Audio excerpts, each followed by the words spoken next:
আয় কবে নিবেন আমায় না গো দয়াল নবী, কবে নিবেন আমায়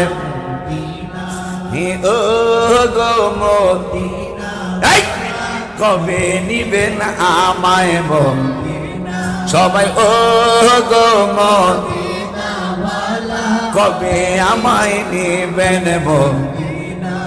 ইনশাল্লাহ সব হবে। সারা রাত জায়গা কি জুলুস করা যাবে না? আমি 3 রাত জায়গা, এরপরও আমি চট্টগ্রাম আইসা একটা বাসায় 2টা গোসল করে খাইয়া আবার এয়ারপোর্টে গেছি। এয়ারপোর্টে যায় প্লেন ওইটা চট্টগ্রাম নাইমা আবার 11:30 পর্যন্ত হাসিমিয়া দরবার শরীফে মাহফিল কইরা এরপরে বাসায় আসছি 7:15টার সময়। এরপরও দেখা যায় পরের দিনও 3 তারিখে আবার মানিকগঞ্জে যে আবার মাহফিল করছি।